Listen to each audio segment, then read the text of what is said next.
How do you buy a second property with no deposit?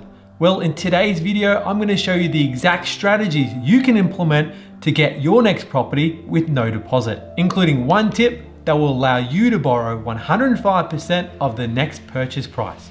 Let's dive right in.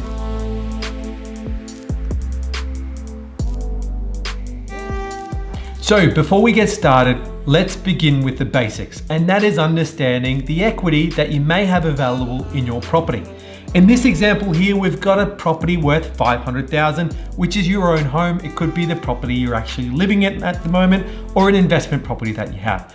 A property worth $500,000, the banks will generally let you lend up to 80% of its value, so $400,000.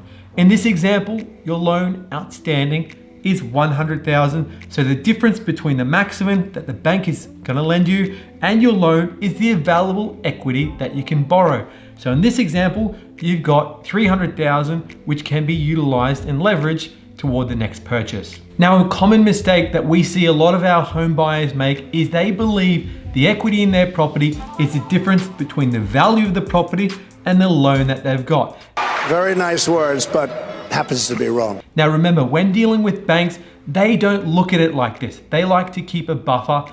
As we mentioned before, they like to lend no more than 80% of the property value. So remembering in this situation, we can leverage up to $400,000, meaning that we can lend right up to $400,000 and release equity to that value. So how do you leverage the equity in your home to buy the next property? Well, it's quite simple. In that example we talked about earlier, where your property is worth $500,000 and you've got $300,000 in equity, we would simply set up an extra loan. So you've got your existing loan for $100,000 and you've got your new loan for $300,000, totaling $400,000, which is leverage on your existing property that you own. Now, the reason we like to keep these two loans separate is mainly for your tax accountant. This property, this loan, its purpose was for this purchase.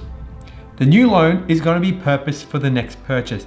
So from a tax deductibility point of view, your accountant would be happy because they're kept separate and it's easy to understand which was used for what. In that example we talked about, you've now released $300,000 of equity, which can be used to the next purchase. So once again, in the same example, you've released $300,000 in equity. That cash can then be used towards the next purchase, which in this example is $1 million. At $1 million, we'll usually like to lend 80% of that because you avoid things like mortgage insurance. The $300,000 covers your 20% deposit, which covers things like stamp duty, which once again depends on the state, is about 40 grand, and gives $60,000 for anything else that you might need, such as renovations or anything else there. So once again, in this example, you can see you've been able to leverage 100+% of the purchase price. You've not had to put a single dollar in as deposit and been able to buy the next property and keep everything separate. Now, with the way this is set up, all the properties are standalone.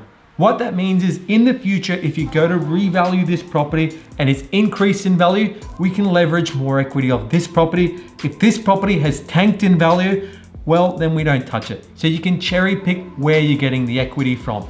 This is what we call a standalone setup. Now, you've got to be careful that your banker or broker doesn't set up in a cross-collateralization situation. Now, what that looks like is practically like this. You've got your home, you've got the new purchase, and you've got one loan for 1.1 million and another loan for 100,000. Now you might be thinking to yourself, well, that's a lot easier. I'm not going to have as many loan accounts. It's going to be straightforward. But remember, in the future, if you try and release equity from the property, the bank's going to value both properties. So if this one's tanked, this one's increased, you're only going to be able to leverage the average of the equity in the properties. In the earlier example where we've secured these two loans on this property and this loan on this property, we can cherry pick. So you choose a property that you like that's gonna increase in most in value based on your understanding of the market at the time, and you can pick where we're gonna leverage the equity from. This strategy will help you continue to grow, and you can keep on rinsing and repeating and using the same strategy to buy without putting in deposit. Let's face it, saving a deposit is a slow way. Leveraging equity in other properties is a fast way that will help you build your investment portfolio. As always, guys, if you have any questions, feel free to hit us up at huntergalloway.com.au. Please like and subscribe. and thanks for watching.